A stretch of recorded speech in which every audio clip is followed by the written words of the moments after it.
राजधानी रायपुर के दीनदयाल उपाध्याय ऑडिटोरियम में उच्च शिक्षा विभाग द्वारा जनजाति गौरव, अस्मिता, अस्तित्व, विकास पर एक संगोष्ठी का आयोजन किया गया। इस कार्यक्रम में मुख्यमंत्री विष्णुदेव साय, वन एवं जलवायु परिवर्तन मंत्री केदार कश्यप और वनवासी कल्याण आश्रम के प्रमुख पदाधिकारी मौजूद थे। इस संगोष्ठी का उद्देश्य जनजाति समाज के गौरवपूर्ण इतिहास और उनके योगदान को समाज के बीच उजागर करना था, ताकि आने वाली पीढ़ियों को इस समाज के बारे में सही जानकारी मिल सके। इस कार्यक्रम के दौरान मुख्यमंत्री विष्णुदेव साय ने जनजाति समाज के लिए राज्य सरकार की ओर से किए गए विभिन्न आयोजनों पर प्रकाश डाला। उन्होंने कहा कि सरकार लगातार जनजाति समाज के इतिहास और उनके योगदान को समाज के सामने लाने के लिए कदम उठा रही है। इसी कड़ी में 15 नवंबर को भगवान बिरसा मुंडा की जयंती पर आयोजित जनजाति गौरव दिवस कार्यक्रम का भी उल्लेख किया गया, जिसमें 21 राज्यों के कलाकारों ने हिस्सा लिया था। वन एवं जलवायु परिवर्तन मंत्री केदार कश्यप ने कार्यक्रम को संबोधित करते हुए कहा कि अंग्रेजी शासनकाल में जनजाति समाज को असमान रूप से समाज से बाहर किया गया था और उन्हें अपराधियों की तरह दिखाया गया था। इस संगोष्ठी का उद्देश्य इस विचारधारा को बदलना है और जनजाति समाज के गौरवपूर्ण इतिहास की सही तस्वीर प्रस्तुत करना है। मुख्यमंत्री विष्णुदेव साय ने इस अवसर पर कांग्रेस पार्टी पर एक बड़ा हमला किया। बिलासपुर से जुड़े एक वायरल वीडियो को लेकर तंज कसते हुए उन्होंने कहा कि कांग्रेस की नीतियों के कारण पार्टी का जन विश्वास लगातार घट रहा है। मुख्यमंत्री ने भविष्यवाणी की कि कुछ समय बाद कांग्रेस पार्टी का कोई नामो निशान नहीं रहेगा और जनता की नजरों में इनकी साख खत्म हो जाएगी। आज उच्च शिक्षा विभाग द्वारा यहाँ पर जनजातीय गौरव, अस्मिता, अस्तित्व और विकास पर एक दिवसीय संगोष्ठी का आयोजन था, जिसमें हम सब लोग शामिल हुए। हमारे मंत्री श्री केदार कश्यप जी, हमारे वनवासी कल्याण आश्रम के पदाधिकारीगण उपस्थित हुए, हमारे कुलपतिगण उपस्थित हुए, प्रोफेसर उपस्थित हुए, सामाजिक कार्यकर्तागण उपस्थित हुए और स्टूडेंट उपस्थित हुए।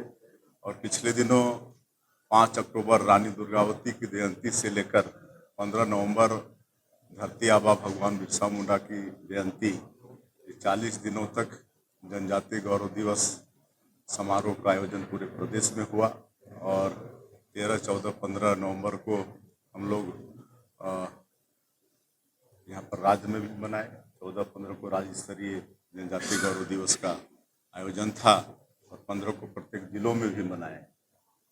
और 15 तारीख के जनजातीय गौरव दिवस समारोह में देश के 21 राज्यों से कलाकार जनजातीय समाज के आए थे। 28 टीम भाग ली थी और 2 दिनों तक बड़ा अच्छा कार्यक्रम चला। और इस तरह से पूरे छत्तीसगढ़ में जो जनजातियों का गौरवशाली इतिहास रहा है, उनकी बड़ा समृद्ध संस्कृति रही है, उनको लोगों तक अवगत कराने का इस जनजातीय गौरव दिवस समारोह के माध्यम से प्रयास किया गया।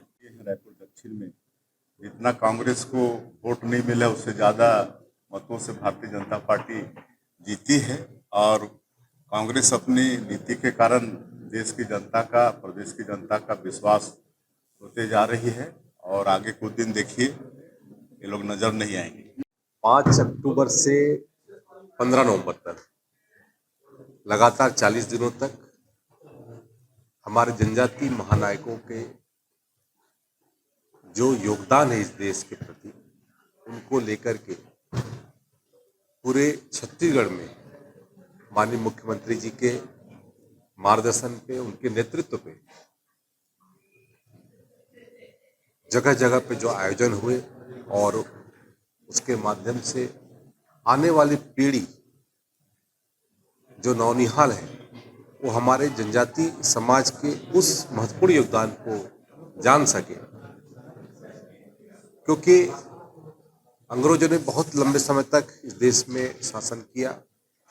अब पूरे देश में जनजातियों के साथ में जो अत्याचार किया और अन्य समाजों के साथ में उन्होंने जनजातियों को किस तरीके से एक क्रिमिनल के रूप में स्थापित किया, एक नैरेटिव सेट किया कि जनजाति खूंखार होते हैं या फिर क्रिमिनल होते हैं। इस तरीके से जो वातावरण पैदा किया, उन बातों को लेकर के हमारे जनजाति समुदाय, हमारे जनजाति ऐसे महापुरुष, उनके संदर्भ में लोग जान सके। हमारे देश के यशस्वी प्रधानमंत्री माननीय नरेंद्र मोदी जी जनजाति गौरव दिवस के रूप में भगवान बिरसा मुंडा जी की जयंती को मनाने का निर्णय लिया और हम सभी उसी परिप्रेक्ष्य में आज सभी जिलों पर, सभी स्कूलों में, हमारे कॉलेजों में उस कार्यक्रम को किया। मैं उच्च शिक्षा विभाग को विशेष तौर पे बधाई देता हूं। उनके कुलपति भी यहाँ पर आए हुए हैं। सभी ने बहुत अच्छा कार्यक्रम किया और जनजातीय समुदाय के उस महान योगदान को सभी ने स्मरण किया। जी अच्छी तरीके से बता पाएंगे। अब यदि मान लो पीसीसी अध्यक्ष के कार्यक्रम में इस तरीके से घटना हो रही है तो कहीं न कहीं से पीसीसी अध्यक्ष का अपने कार्यकर्ताओं पे कोई नियंत्रण नहीं है, ये सीधा स्पष्ट दिखता है। रायपुर से राघवेंद्र पांडे की रिपोर्ट।